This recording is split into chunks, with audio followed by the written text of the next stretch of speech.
Hi there. I'm one of your hosts today, Vivian Su, a PhD student in the Department of Material Science and Engineering, as well as the VP of Science Policy at the Johns Hopkins Science Policy and Diplomacy Group.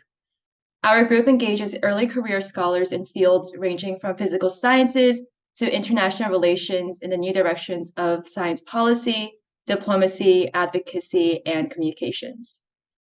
Welcome to On Record, Science Policy and Diplomacy, a briefing series that aims to foster conversations with diverse guests about their perspectives on science policy and diplomacy, and hear about any insights that they may have with regards to scientists working together with policymakers. Today's briefing episode is a panel discussion with Dr. Andy Pekosz and Dr. Meghan Davis on the topic of highly pathogenic avian influenza, or HPAI, through the lens of science policy and diplomacy. Now I'll hand it over to Nick to introduce our panelists today. Thank you, Vivian. Hello, everyone. My name is Nick Zhang, and I am a PhD candidate in material science and engineering, and also serving as VP of Science Diplomacy for the group. We are very happy here today to welcome two experts on HPAI. First, we have Dr. Andy Pekosz, professor in the Department of Molecular Microbiology and Immunology at the Johns Hopkins University Bloomberg School of Public Health, with affiliation to the Division of Infectious Diseases and Johns Hopkins Centers of Excellence in Influenza Research and Response. Dr. Pekosz conducts research in respiratory viruses, including influenza and SARS-CoV-2. Next, we have Dr. Meghan Davis. Dr. Davis is an associate professor of environmental and health engineering at Johns Hopkins University and affiliated faculty with the Center for a Livable Future. As a molecular epidemiologist and an environmental microbiologist, Dr. Davis' work has been focused on studying the interface of bacteria and hosts to reduce micro-mediated disease in humans and animals. Thank you both for being here today. With that, I will hand it over to Isabel to introduce the topic of today's panel. Thanks, Nick. My name is Isabel Jimenez, and I'm a veterinarian here at Hopkins and also a PhD candidate in cellular and molecular medicine, and I'm one of the science diplomacy coordinators for our group. Today's panel will focus on avian influenza, colloquially known as bird flu. Avian influenza is a viral disease that affects birds, but more recently has been increasing in prevalence in mammals. Avian influenza comes in two forms: low pathogenicity avian influenza, or LPAI, which circulates naturally in wild birds and typically causes no or minimal disease, as well as high pathogenicity avian influenza, or HPAI, which is highly contagious and causes severe disease in domesticated poultry, some wild birds, and a number of wild mammals. It's important to note that the highly pathogenic designation refers to the severe impact in birds, not necessarily in humans. Dr. Davis, could you start us off with a brief overview of how HPAI emerges and spreads and the relationship between wildlife and domestic animals? Yeah, I think what's important to remember is that HPAI, the highly pathogenic, refers to how it really manifests in poultry. So these are chickens and turkeys, and the chickens can be broiler chickens or layer chickens. However, in some birds, the natural reservoirs, which are mostly waterfowl like ducks, you don't see a lot of disease. And they tend to migrate and they tend to hang out in bodies of water. And so they often will spread through fecal oral contamination within those water bodies. So they pop through, they leave some virus, another bird pops through, unfortunately picks it up, and then might have interactions with either large scale or small scale domestic poultry. So that can be big commercial flocks, or that can be a couple of chickens that people are keeping in their backyard. And that, of course, can then lead to further exposure and spread to people and to other birds and mammals on the farm. Thank you. Aside from its impacts on wild and domestic birds, HPAI can also be transmitted to mammals, including humans, but historically these cases have been sporadic. Human cases were, typically limited to people with close contact with birds, like poultry workers or veterinarians. But the current outbreak of HPAI has some unique features that seem to have increased that risk of mammal-to-mammal transmission. Dr. Pekosz, could you speak about why this current outbreak seems to be different and potentially more concerning compared to previous outbreaks of HPAI? Yeah, a couple of important reasons. One is the massive extent of infection in bird species. So we've never seen H5 viruses infect as many birds as we have with the virus that emerged about 2 years ago in the population. As Dr. Davis said, we're also getting H5N1, this avian flu, into bird species that it's never been in before. And in some of those species, it's actually causing massive bird deaths. But I guess when it comes to the impact on humans and its potential for a pandemic, the real concern is that we've also seen a large spike in infections of mammals. I've just finished a meeting on influenza here in Australia where we had a big update on sea mammals, particularly sea lions, elephant seals. They're incredibly susceptible to this avian virus, and there's strong evidence that the virus is spreading in those populations from animal to animal. The viruses that we're seeing in these H5N1 outbreaks recently also have genetic signatures that we know make them easier to infect mammals and potentially spread in mammals. So we're seeing all of these danger signs, more cases, evidence of the virus adapting. And then the final thing is with this virus moving into dairy cows, you now have the virus in a place where it's going to be coming into contact with humans on a daily basis, with lots of humans on a daily basis through those dairy farm workers that are coming in contact with the cows. And so, again, the chance of it jumping directly into humans now is increased tremendously because of the fact that the virus is now in a species that humans interact with much more frequently than wild birds. Yeah, like 3 times a day at some dairies, depending on how often you milk. Thank you, Dr. Pekosz, for bringing up that point. I actually wanted to bring up the question about industrial food animal production. I know, Dr. Davis, you've had some previous research on this. So my question is, how do systems of intense poultry production contribute to this emergence? Yeah, and it's a little different among the different species. So you may have poultry that are susceptible. It can also get into swine, and that's a very differently structured industry. And now we're talking about dairy, which is wildly different from poultry and pig production. So in poultry production, at a large scale, you often have maybe thousands or even millions of birds on a farm. And when you have them in close quarters, that means that the contact rates among birds is very, very high. And this also applies when you have really dense production for swine or dense production for dairy. So these animals have a lot of contact with each other. So if one bird gets exposed and infected and they're shedding virus, it's like being in a crowded classroom. You're going to have a lot more opportunities for that exchange. And so you can have a large proportion of the flock or the herd become infected. With poultry, because of the high mortality and the speed of it, you often can see really devastating losses quite quickly. What we see in dairy, on the other hand, is that the structure of the industry where you have a lot of exchange of animals. So farmer A has got a really cool cow and farmer B buys, that cow from farm A, and now you've got cow movement. That was implicated in some of the earliest transmission events between farms. Now, for both poultry and dairy, and I expect for swine, although they are not as implicated in the current outbreak, thank goodness for them, what we've also seen is that some of the industry integration, so that means the networks of sharing of equipment, personnel, movement of vehicles or feed may be contributing to some of the spread. We certainly have seen that in prior HPAI outbreaks in poultry, and it is some of the risk factors that we're seeing associated with farm positivity for the dairy cows. Again, it looks a little different in poultry because it's vertically integrated, meaning that you have an integrator network. So that's your big company that owns all the birds and owns the processing plant and manages what everybody gets fed and who goes where. Whereas the dairy, you've got 26,000 dairy farms in the US and you've got at least 25,000 decision makers, probably more.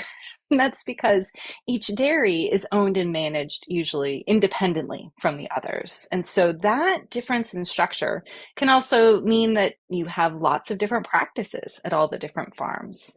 So that can make it a little bit more challenging from a control perspective, because instead of just calling the integrator and saying, hey, here's our new strategy, let's implement it all the way top down, you now have to really engage with all of these different kinds of farmers and try to get them to buy in to whatever strategies you think are going to help with containment. Awesome.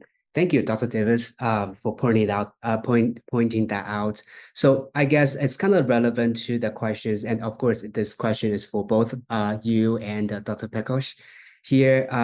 So we see that there are many, like Dr. Davis said, like we see that there are many factors that can play an effect on the emergence and the spread of the HPAI, right? And that this can sometimes from my readings as well as our discussions, that can contribute, can include climate change, environmental degradations, and commercial movement of poultry that can lead to the transmissions of the viruses. And so can you elaborate on how some of these factors play a role in current HPAI outbreak, or bring out any other factors that that you might want to highlight? Dr. Pekosz, how about we start with you? Well, I think it's important to note that it seems like the virus is spreading in dairy cows primarily through the milking equipment that is used in these farms to again milk the cows multiple times a day. Um, if there's a silver lining perhaps to this, is that clearly the virus doesn't seem to be spreading via the respiratory routes, via sneezing or coughing um, between those animals. That would really be a sign that the virus is adapting to spread in mammals the way it would spread in humans. Now, that doesn't minimize the situation because clearly we still have a lot of infected animals, but it does point to a very specific transmission means that is allowing these cows or these cow to continue to be infected over time. But it's a very challenging process. You have, even if a cow is infected, you have to continue to try to milk that cow because the cows are in lactation and they have to be milked. So now you in a situation where you have an infected cow, you have to milk that cow. You have to set up on a farm some means of then separating the infected animals from the uninfected animals. Uh, Cows, obvious to state the obvious, cows are large animals. Uh, most dairy farms aren't set up with lots of excess space where they can sort of maybe take a room and move infected animals into. So it becomes a very difficult logistic challenge to deal with this infection. As Dr. Davis said previously, also, it takes multiple years to bring a cow into the milking process, and farmers feel like they can deal with these infections on their farms in their own ways as they've dealt with other kinds of infections. I think the other part that makes this a complicated question is in many mammals, this H5 virus, this avian influenza virus, is very lethal. In cows, it doesn't seem to be very lethal. So now it's a more mild disease. And again, I think the farmers now feel like they can deal with this mild disease in ways that they've dealt with other diseases before. So, this makes the situation very, very complex in terms of dealing with. You've got economic policies, decision-making policies, the farmers' desire not to have their farms be disrupted, coupled with the farmers' beliefs that they can actually deal with these infections the way they've dealt with them with other infections. So it's a very complicated process that we're trying to sort of navigate here with this larger issue of concern about a pandemic and allowing for selection of viruses with greater pandemic potential as only one of the factors that is being considered here. And again, to the farmer, that may not be the highest priority when it comes to their livelihood and their production facilities.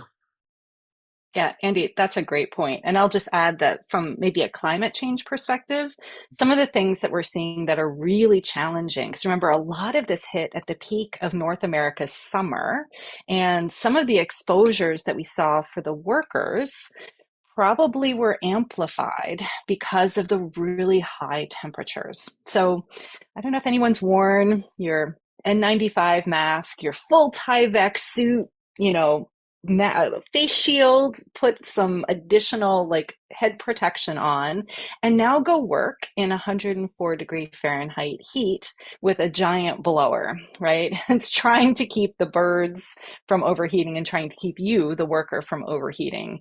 I've done a little bit of work in high temperatures wearing that degree of PPE, and you lose your body weight in sweat in like no time flat. It is really uncomfortable to do. And so I think it's really difficult for workers to comply with a lot of the recommendations for personal protective equipment. And also you can get some disruption to that mask seal if you're not really, well fit tested and not wearing a tight sealing respirator. With those big blowers going, that can disrupt some of that. And when birds are shedding, they often are shedding in their feces, and then kind of movement of the birds is going to really kick it up into the air. And so that's a respiratory route. Whereas for the dairy workers, it's a little bit different, right? They're down now in a milking parlor with the udder right here. And it's a very moist, humid environment. And so there, you really want to wear a lot of face shields and covering for the eyes because of the splash exposure from the milk. But that's a really difficult environment when your face shield is just becoming difficult to see through because of all the humidity in the air and, droplets that are fogging up on that. So I think that we need to start thinking more about, can we redesign our personal protective equipment to be more suitable to these pretty difficult environments to work in? And then the other piece of climate change that kind of gets back to the geographic spread has to do with flyways and migratory birds, and how ecology and our disruptions of ecology can shift where birds hang out. I went to a talk just a couple weeks ago from someone from the USGS who, tracks migratory birds and notices that they tend to hang out on dairy farms because, well, gosh, there's a lot of grain. There's usually a lagoon, right? That could be something other than water. But they are attracted to these farms. And so that contact point, certainly is concerning because it suggests how we might have had the original spillover event from birds into dairy cows, but also makes you wonder, what's going to get off the farm in terms of the level of biocontainment on the farm? So these are all different issues that I think we're going to have to address. Yeah, I'm definitely glad that you brought that up. We often kind of think from our anthropocentric view of, HPAI came from wild birds and then it got into our domestic animals. But in some cases, you have LPAI strains that come in with wild birds. And because of that intensive, clustering of domestic animals, they mix around and they become more virulent in the domestic animals. And then they can spread back to wild birds or wild mammals and actually cause disease there. Could either one of you speak on some of the impacts of this current HPAI outbreak on wildlife and ecosystems? I know there's been a massive impact on sea lion populations, for example, and some of these species that have never really had to deal with HPAI before. Do you think that we could see HPAI causing population collapses in wildlife? Absolutely, and I think we've already seen that happen. I just saw data on the elephant seal population in South America, where essentially they've lost an entire year of pups because in the elephant seals, the H5N1 is particularly deadly in the younger animals. We've seen migration routes infected by birds, and migration routes affected in the tens of thousands of animals being dead. It's also important to emphasize that all of our estimates of animals just really depend on the animals that are found by people. There can be 2 times, 5 times, maybe 10 times as many animals that end up dying out at sea or in places where people aren't. So any estimate that we have is probably an underestimate of really what's happening. And I think the final thing that's really becoming a worry now is that this virus has sort of evaded Antarctica up until recently, but it's been now detected in islands, the Falkland Islands off of Argentina, and in some other islands bordering Antarctica. And, those are areas that have a lot of very precious wildlife and birds that are either residents there or migrate through there. And again, that represents a population where these viruses have never been before. And if it makes the leap into those populations, we can have some very significant effects on the Antarctic bird populations. Yeah, and the endangered species, that might be threatened by this include, ones that we care about a great deal. But then we also have the potential for this to get into really common species, and that can open up transmission routes that we haven't considered before. For example, finding it in pest and field mice, right, in proximity to some of these dairies is actually a huge cause for concern that I have, because now you might have species that predate rodents who might be exposed through consumption routes that may be really problematic in terms of the downstream illness that we see in terms of populations. Thank you so much. One more question I have is that given the widespread and potentially severe impact of this HPAI outbreak, could either of you speak to the strategies or interventions that need to be implemented in order to address this outbreak? Well, I can start. Let me start from the human side of things, and maybe we can hand it over to Megan when it comes more to the animal side of things. I think one of the things that we really want to be careful of right now is that final jump into humans. And so the CDC and other agencies have tried to ratchet up their monitoring of dairy farm workers for symptoms of influenza. They've tried to implement some testing of those workers to try to see truly how many are getting infected, um, perhaps mildly or asymptomatically. So there's a lot of that work going on the dairy farms.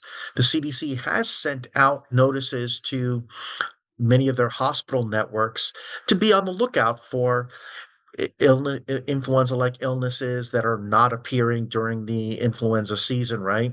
And trying to make sure to capture those cases, to at least get a nasal swab on those cases so that they can be tested for H5N1. Again, highly unlikely that most of these respiratory illnesses are H5N1, but we want to be prepared. We want to make sure that as quickly as possible, if there does make a jump into humans, that we can detect some of these cases.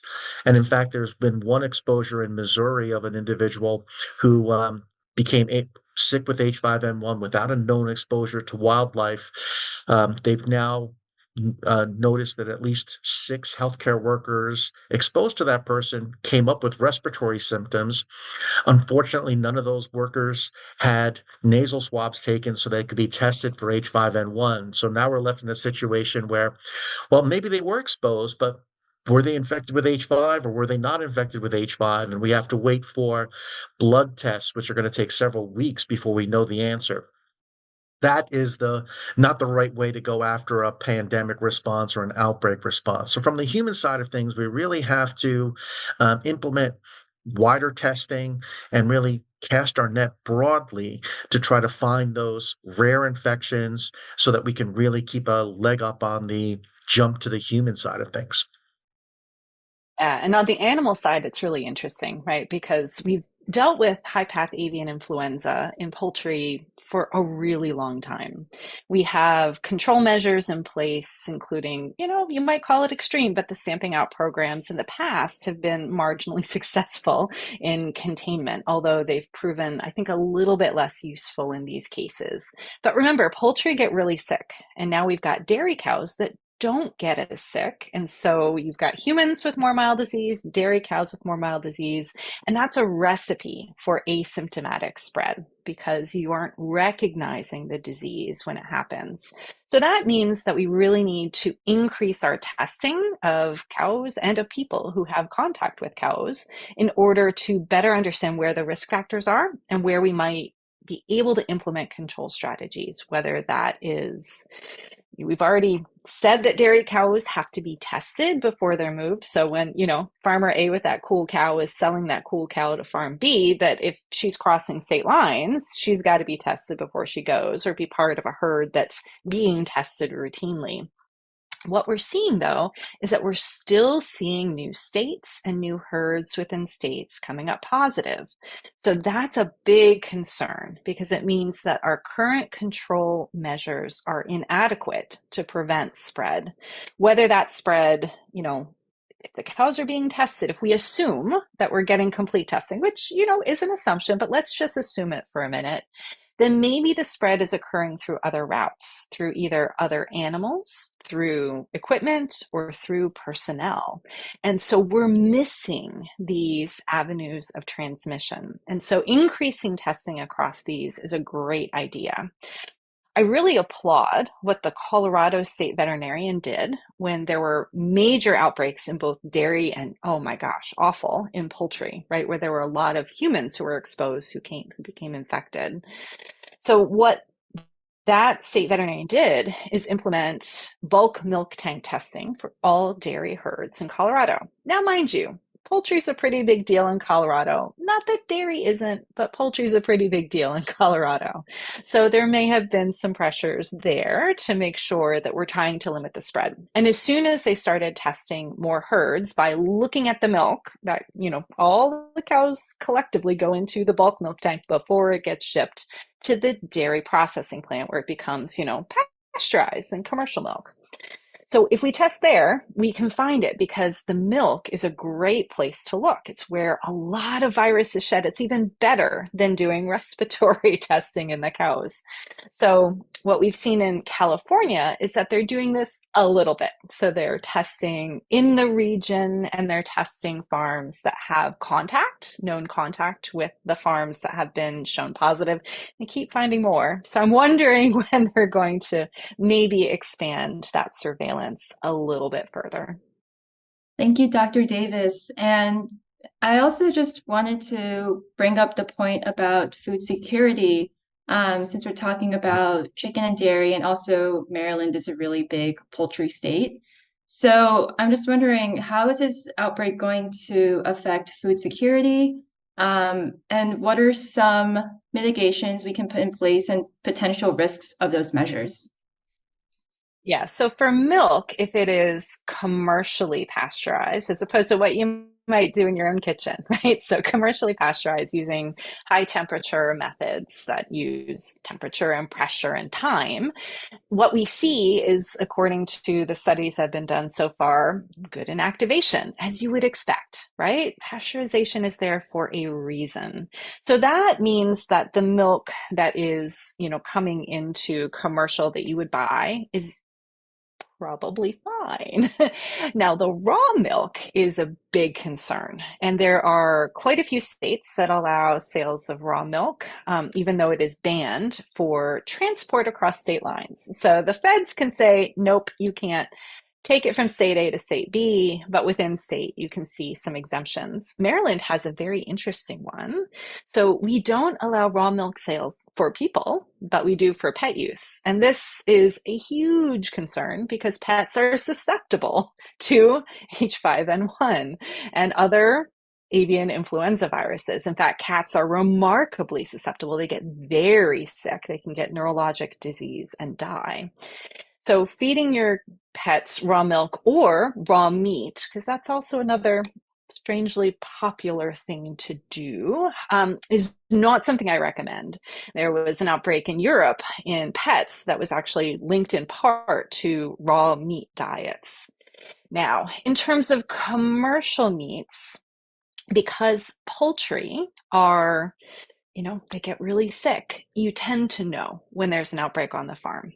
And the processes that we have in place for, meat inspection and egg inspection and delays that we, institute for eggs going to market tend to mean that these are fairly low risk commodities. Again, coming out of a commercial enterprise. What you do in the backyard, that's completely different and not terribly well regulated. Thank you. Dr. Pekosz, would you like to add to that question? Well, I think I'd like to start maybe a pivot here to some of the policy issues because some of the things that Megan just said really become important, right? Sometimes I get the feeling that some of the general public feels like the public health people can just descend upon a farm and sample everything and everyone and test everything, right? But in fact, there's a large and rather complicated system of regulating many dairy farm aspects and farm aspects in general. There are state regulations. There are things that are the purveyor of states that the federal government does not get involved in. The CDC doesn't get involved in animal infections. They're focused on human infections. The FDA is really caring about the food items coming out, not necessarily the animals. The USDA has some purview over the animals, but not necessarily the food products or the people working with them. And all of this is was put in place to help again monitor that agencies and make sure that the food pipelines are safe and that people working there are working under good conditions. But when we now turn the window of epidemiology for infectious diseases onto this process, it's an absolute nightmare because there is no one way to go in and do the type of testing that I think Dr. Davis and I are really a big proponent of, because different government agencies have their boundaries and they can't do certain things that from an infectious disease standpoint seems to be a logical thing that they should be able to do. And so all of this, I think, brings up two concerns from my part. One is obviously it's impacting how we're able to respond to this avian flu infection in animals, right? Um, but it also brings up holes that could be in place across a whole swath of the farming industry in the US. And so maybe we're lucky and H5N1 doesn't make the jump to humans and become a pandemic. But what we're seeing here is if another disease X comes through those populations, we're going to have the same problems responding to that as we are with H5N1. So we need to figure out a way from an infectious diseases standpoint to try to cut through some of this regulatory processes when needed so that we can do a more effective job of monitoring these outbreaks and not be in a situation where I truly believe that many government agencies are doing the best that they can. They are just limited in terms of what they can do. And I feel for them tremendously when they get up in front of the news agencies because people ask the obvious questions. Why can't you test every single dairy cow worker? And they can't. And it's not their purview to be able to dictate that. Yet it's the thing that you want to have done to respond to this outbreak well. So I think it's opening up these holes that we have to at some point in time address. I'm not saying that we should be allowing public health workers or samplers to go willy-nilly right over every farm. But there must be situations where we can cut through some of the policy and some of the bureaucracy in order to effectively make a response to an infectious disease.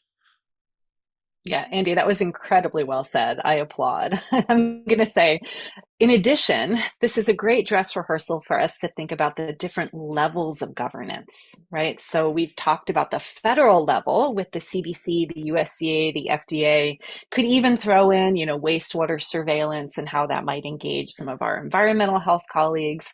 But now you've got most of the authority at the state level. And then you have this need for local engagement strategies. I mean, think about some of these workers. They're migrant or immigrant workers, and they may not trust government authorities. And so now you have to think about who are the local trusted partners, who are the champions who can help really get into the communities with public health messaging, with recommendations, maybe trying to increase uptake of vaccinations against seasonal flu, and if we deploy it, an H5N1 specific vaccine. So these are all different pieces where we really need to be investing more of our energy and time and thinking about how do we open up these channels of communication?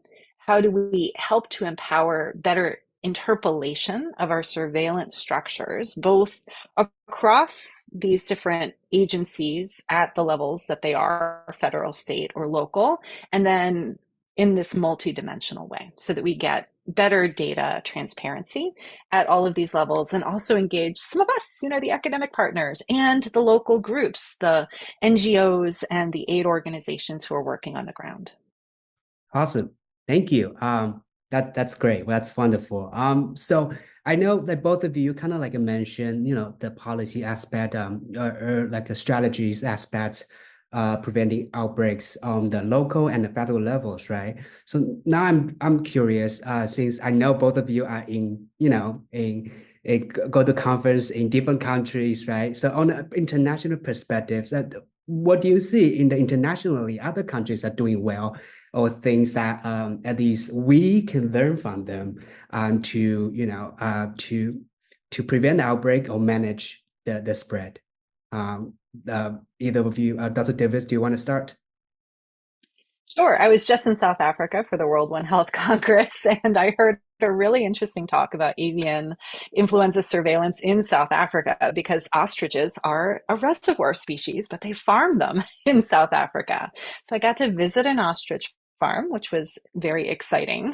But more important, I got to hear about how they have a much better integrated surveillance structure across the animal and human health dimensions, so that they really are doing a lot more active testing. So they don't wait for a problem. They go do routine testing within some of these reservoir species that are, livestock that are part of farm animal communities. And I think that this, and then the attention to that human animal interface, the people who through work, through their occupation, have contact with animals, and also people who through other activities that they do might come into greater contact with animals or animal affected areas, are really a great target in terms of active surveillance structures. And what we would need then are the policies that would help to support these activities to occur.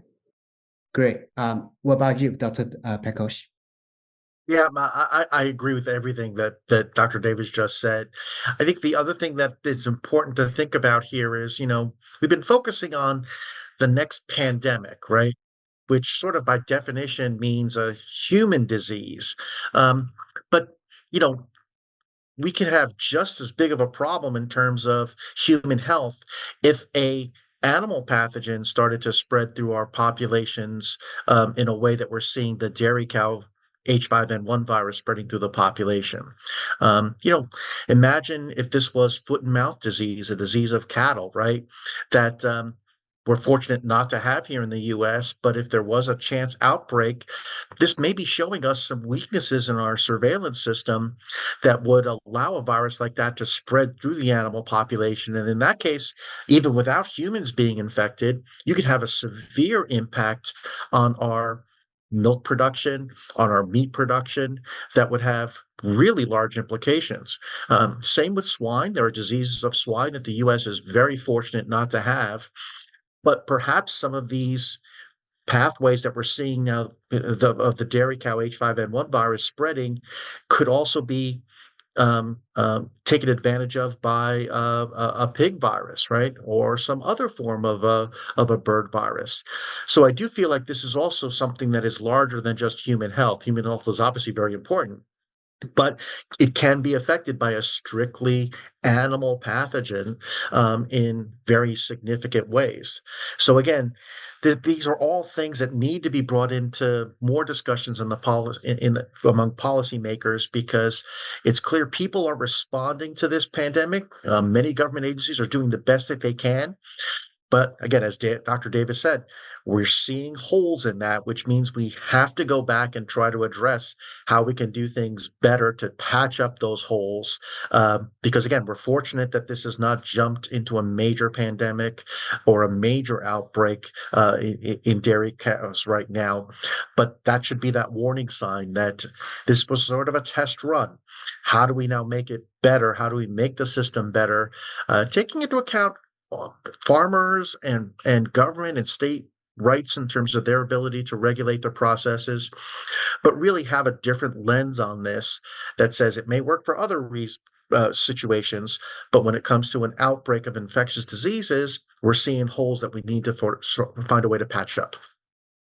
I'm really glad you brought up the One Health perspective because as we see wildlife, domestic animal, and human interfaces becoming increasingly blurred, it becomes very vital that the health of these systems is recognized to be interrelated and underpinned by environmental health. And we really should be instituting policies beforehand so we can have better surveillance and identify emerging pathogens before they lead to outbreaks and also before they get into a wildlife reservoir, which makes it, increasingly difficult to eradicate or impossible to eradicate. But given that many US, local, and federal agencies kind of work in silos or have differences in their levels of authority, what do you think the next steps are for actually translating these strategies into policy? Yeah, that's a great question. I think that when you think back on COVID-19 and what we learned from that, it was really focused on the human systems. And what we've neglected are the animal systems. Now, I do think that the wastewater surveillance that increased during COVID-19 and has now become much more routine on the environment side has a lot of potential.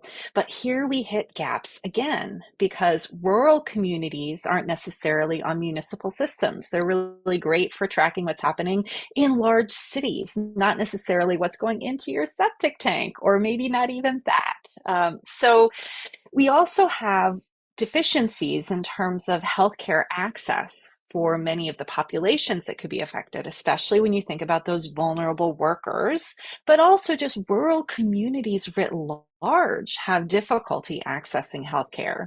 I've sometimes talked with colleagues who are on Maryland's Eastern Shore, which is where most of the broiler poultry production is in the state of Maryland. And there's this giant bay, right, that lies between the Eastern Shore and where most of the major healthcare centers are. And so what they have to do is they often have to helicopter patients over if they need to access more advanced tertiary care. So that just is one tiny example of how hard it is to get into these communities and how you really need to have these very strong networks through things like Migrant Clinicians Network and other groups that really go into the communities and are providing these access to healthcare services. So the more we can think about these partnerships and help to prop up these relationships, again, at all levels, I think the better we can do integrated responses. And again, thinking about how we take the data from all of these different systems and put them together is in and of itself one of the puzzles that I think that we need to solve. And I guess I do feel like there is a place for lack of a better term, for an infectious disease strike force, right? That could be put into place to address these kind of situations. That is given a little bit more authority to go across government agencies for very specific purposes. And I think in this case, it would be solely for testing purposes, right? Um, I do feel like that's something that could be put into place. I do feel another thing that hasn't, I think, been utilized as effectively as it could be is the incentivization of farmers to take part in some of these processes. I think both the USDA, the FDA, CDC have tried to put in place things that will assure farmers that, well, if we test, we'll compensate you for the test. If you have any loss of milk production, we'll try to compensate you for that. Um, they haven't been done as effectively. There hasn't been as much buy-in as you think there should be with those kind of processes, with those kind of programs. But again, there should be a way that a farmer can feel very confident that if they're taking part in some of these expanded testing processes, they won't be punished outside, unfairly compared to some of their other competitors. And again, that incentivization process is probably one that needs to be worked out better. How? I would argue, and I've actually heard Dr. Davis talk about this too. Farmers, particularly dairy farmers, they actually care for their animals, and they can do a lot of tests, and they do a lot of things on the farm to assess the health of their animals and the health of the product that's coming out of those farms.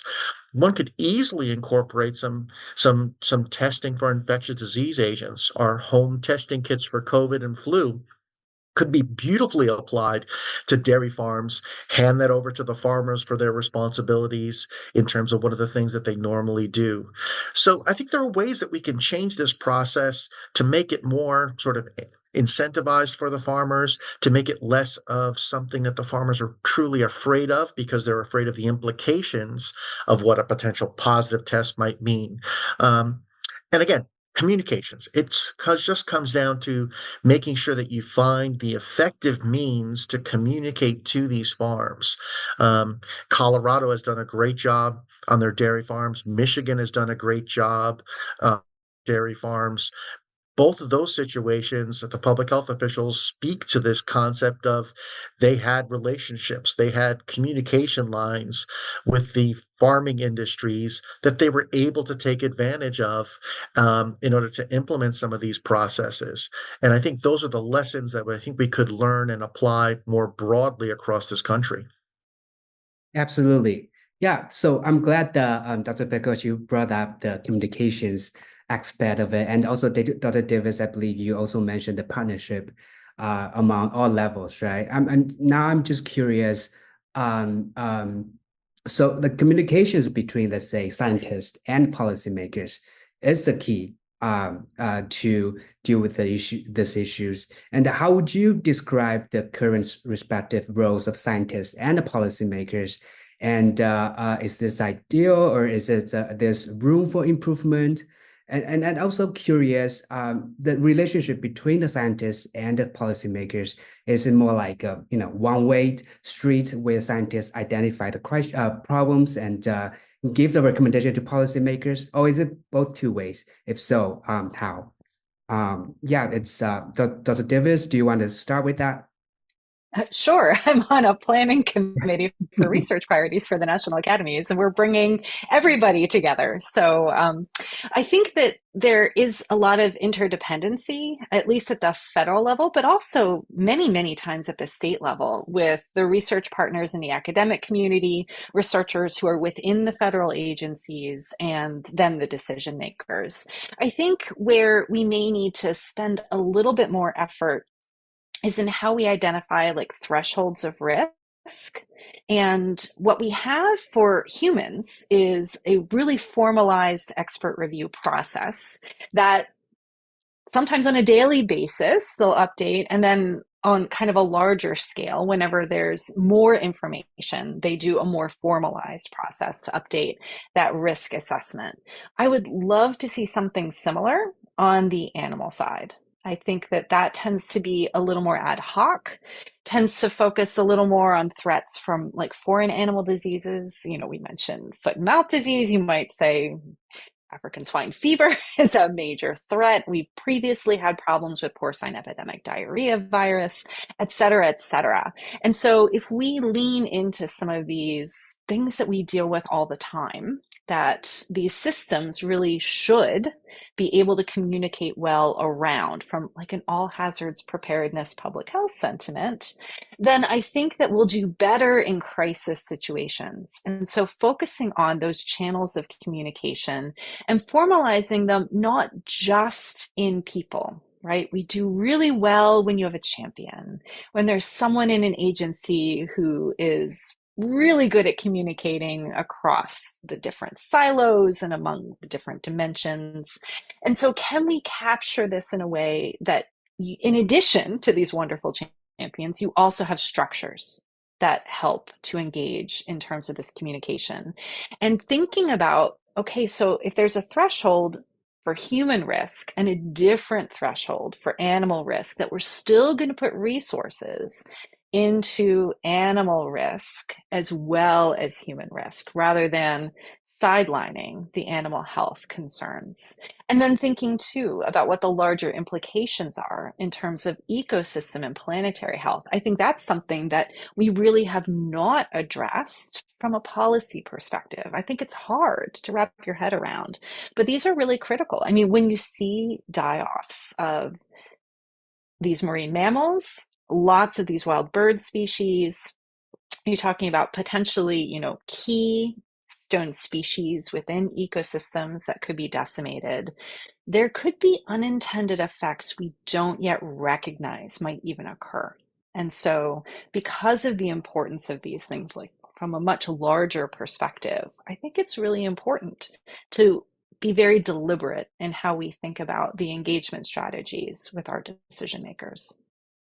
Yeah, and if I can add a couple of maybe specific examples with this dairy cow outbreak, certainly the academic research scientists have been called on to do some really important work in terms of testing things about um, infection of cows. Again, I just saw a report of some academic laboratories that were literally infecting 5 or 6 cows with virus and monitoring those animals for infection. If you imagine that experiment, these are high containment pathogens.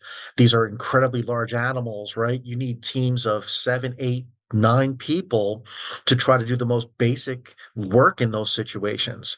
Um, so there's been a great pathway for getting that information, moving that up the chains at the National Institutes of Health, and then transferring that data to other government agencies. I also give the USDA, the FDA, and the CDC credit. They have periodically called press conferences with just the academic scientists where they talk about some of their new announcements. And again, to their credit, they take questions from us. And some of our questions are penetrating questions because we want to know answers and we don't want to hear about, regulatory or bureaucracy and things. But again, to their credit, they're open to that. They hear us. One great example has been, there are some H5N1 vaccine candidates that the government has stockpiled. The government has been reticent to use them in dairy cow workers. They still need some more clinical testing and various other things that need to put in place. But on several of our calls, we discussed the fact that it may actually be very beneficial to give these dairy cow workers seasonal influenza vaccine. One of the things that we're also worried about, we've talked a lot about H5N1 viruses adapting to mammals, but another way that animal viruses can adapt to humans is through what we call reassortment. So a human influenza virus can exchange pieces of its genetic makeup with an animal influenza virus, and the resulting virus may be better at infecting humans and possess some of those properties of both the human and the animal virus. So by vaccinating dairy cow workers, for instance, against seasonal flu, we may be reducing the chance of that pathway of bird flu adaptation happening. And I remember that was a direct response to some of the comments that academic investigators were making to the government about their concern about that aspect of it. So I do feel like communication is there. Um, as with most things, it could be more effective. We actually haven't had a call in a couple of weeks, so um, but I do think that there are things in place, and I think that again, people are trying to move forward in the most productive way in terms of exchanging information and understanding that different aspects of the response, academic labs, government regulatory laboratories, they have different strengths and weaknesses. And by utilizing strengths and combining efforts, we can make a better response. Thank you so much for this discussion, not only on the emergence of HPAI and how to manage it, but also how we can move forward to identify other emerging pathogens from a One Health and a planetary health perspective. And I'm glad that you've both highlighted that it's not really enough to just respond to outbreaks once we're seeing their manifestations in humans or in large groups of domestic animals, but really to see how we can implement preventative and surveillance measures earlier in both humans and animals. As we wrap up our panel today, do you each have a take-home message to share with our listeners? Yeah, I think that, one thing, these kind of forums are fantastic ways to get information out to different groups of people. I'll harp on that communication aspect. It's something that I've really focused a lot on. My laboratory does work on the molecular virology of infections, right? So, but I spend an awful lot of time trying to communicate information to the general public and through news agencies. And I think this aspect of communication is something that's really critical. Communication also is not a one size fits all. So having specialized ways to communicate to different populations is just such an incredibly useful thing to have. And again, I applaud you all for doing this type of a policy session and a discussion because, again, this will also serve that purpose of getting some great information out to distinct populations of people.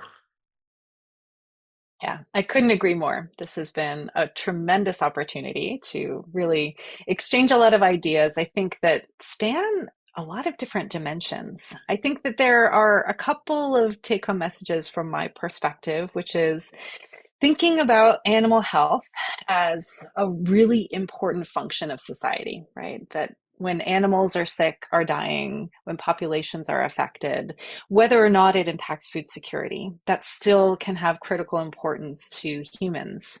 We do have some surveillance gaps on the animal side, and what I didn't mention yet is our surveillance gap in companion animals is probably the biggest. We don't actually have a federal agency tasked with companion animal health. It sometimes gets rolled under the One Health Office at the CDC. Sometimes the USDA will handle some aspects of this. FDA might do so through, for example, animal drugs and pet foods and other labeling and licensing. But it's a big area of like no man's land. So that can be a real problem when we have viruses like these, and COVID did this too, right? They can infect domestic animals.